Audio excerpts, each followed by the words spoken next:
Hello everyone. Let's continue talking about communicative approaches, and there are three issues I would like to focus on: task-based language teaching, the post-method era, and blended learning.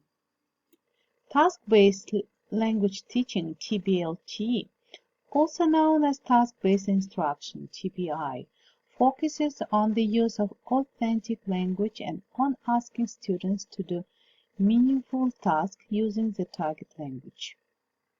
Such tasks can include visiting a doctor, conducting an interview, calling customer service for help. Assessment is primarily based on task outcome. In other words, appropriate completion of real-world tasks, rather than on the accuracy of prescribed language forms. This makes TBLT especially popular for developing target language fluency and student confidence. As such, TBLT can be considered a branch of communicative language teaching, CLT.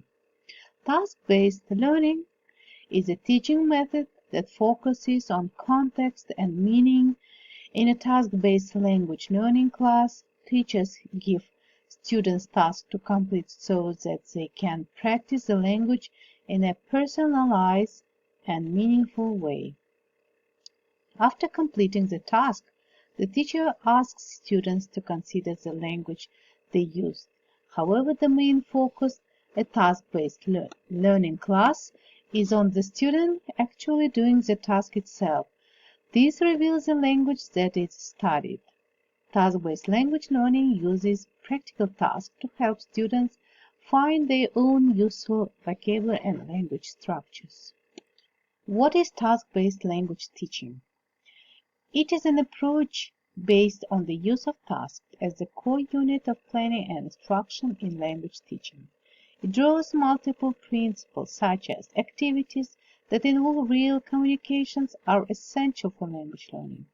Activities in which language is used for carrying out meaningful tasks promote learning. Language that is meaningful to the learner supports the learning process. The following principles of TBLT are: it focuses on process rather than product, task communication and meaning are essential, students learn the language through communicative and intentional interaction, activities and tasks are sequenced according to their level of difficulty. It focuses on how to get students to acquire communicative competence through which they act and communicate in a real way in the target language. Task-based language teaching has its origins in communicative language teaching and is a subcategory of it. Educators adopted task-based language learning for a variety of reasons. Some moved to task-based syllabus in an attempt to develop learner capacity to express meaning, while others wanted to make language in the classroom truly communicative rather than pseudo-communication that results from classroom activities with no direct connection to real-life situations. Others, like Prabhu in the Bangalore project, thought that tasks were a way of tapping into learners' natural mechanism for second language acquisition and were connected with real-life communication. TBLT was popularized by Prabhu while working in Bangalore, India, according to Jeremy Hermer.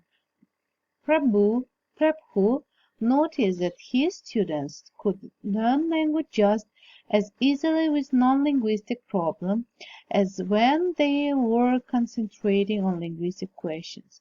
Major scholars who have done research in this area include Teresa Picker, Martin East, and Michael Long.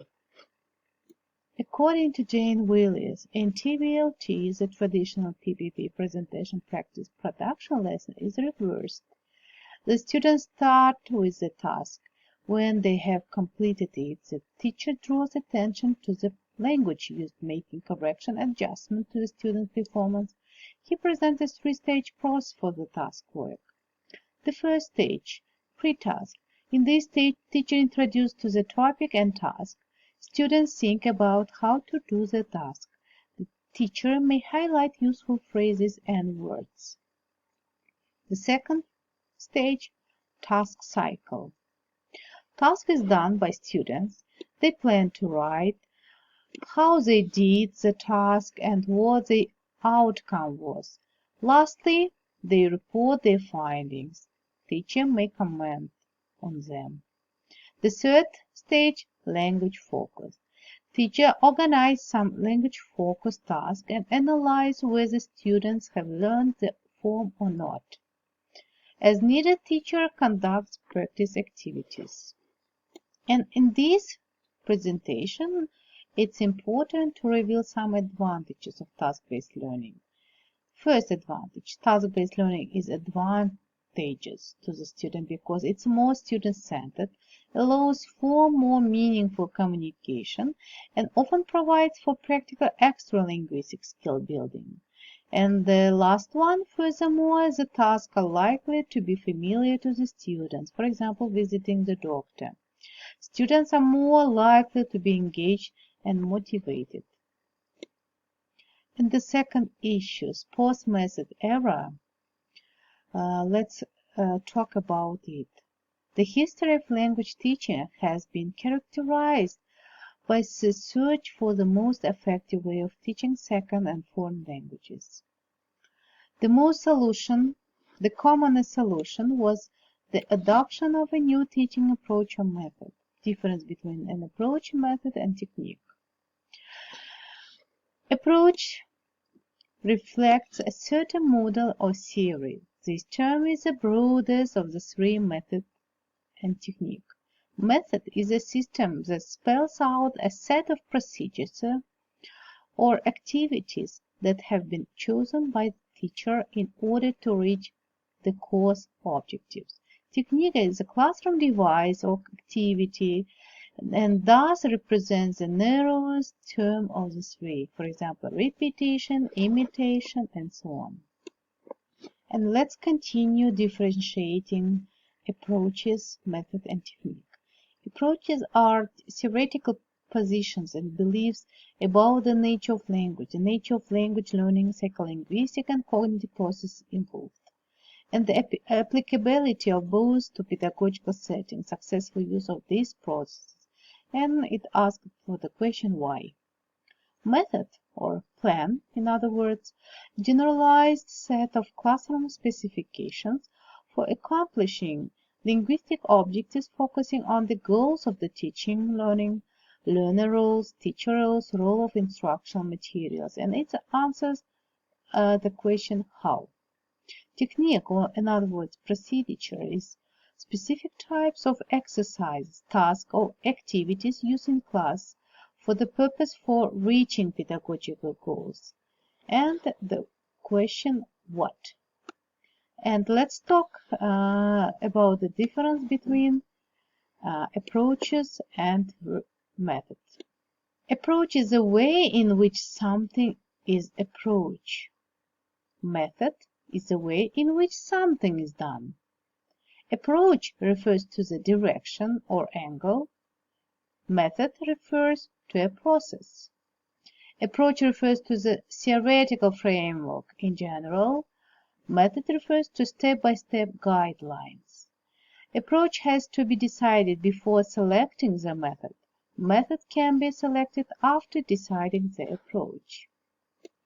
And last point in this presentation is blended learning, which is considered as an approach to education that combines online educational materials and opportunities for interaction online with traditional place-based classroom methods. It requires the physical presence of both teacher and student, with some elements of student control over time, place, path, or pace. While students still attend brick and mortar schools with the teacher present, face-to-face classroom practice are combined with computer-mediated activities regarding content and delivery. Blended learning is also used in professional development and training settings. Blended learning is highly context-dependent, Therefore, a universal conception of it's difficult. Some reports have claimed that the lack of consensus on a hard definition of blended learning has led to difficulties in research on its effectiveness. A well-cited 2013 study broadly defined blended learning as a mixture of online and in-person delivery, where the online portion effectively replaced some of the face-to-face contact time rather than supplementing it. Blended learning is sometimes used in the same breath as personalized learning and differentiating instruction. The terms blended learning, hybrid learning, technology-mediated instruction, web-enhanced instruction, and mixed-mode instruction are often used interchangeably in research literature. There is a little consensus on the definition of blended learning. Some academic studies have suggested its redundant term. However, there are distinct blended learning models suggested by some researchers and educational think tanks. These models include face-to-face driver, where the teacher drives the instruction and augment with digital tools. Rotation, students cycle through a schedule of independent online study and face-to-face classroom time. Flex, most of the curriculum is delivered via digital platform and teachers are available for face-to-face consultation and support. Labs, all the curriculum is delivered via digital platform but in consistent physical locations. Students usually take traditional classes in the model as well. Self-blend, students choose to augment their traditional learning with an online course. And the online driver, students complete the entire course through the online platform with possible teacher check-ins. All curriculum and teachings delivered via digital platform and face-to-face meeting are scheduled and made available if necessary. Why is blended learning? Let's consider some features of blended learning. Learners are engaged using a variety of content types. Accommodates different learners and different learning styles. Teachers have the ability to access student trends and act accordingly. Improves feedback and deepens student learning. Increases one-on-one interaction with students. Makes learning fun and class time more effective. Blended learning and their features. Face-to-face training, virtual classroom, webinars, links, simulations, assessment, one-on-one coaching. Blended learning is a combination of brick-and-mortar classroom, traditional one, or face-to-face classroom, and online learning, like with using computer, or by other words, virtual online. So in a face-to-face classroom or brick-mortar classroom, there are some points like conversation, negotiated interaction, production, collaboration, application. In online learning, self-paced language skills, authentic content, practice and feedback, progress, monitoring. And all of this is blended learning. Blended learning is an approach to learning that combines brick-and-mortar instruction-led training and online learning activities. Unlike full-fledged e-learning, the online part of the training doesn't replace face-to-face training with the teacher. Teachers incorporate technology to enhance the learning experience and broaden understanding of certain topics. For example, they can share a link to a video and offer students to watch it at home, email their review to a teacher, and then discuss it in class.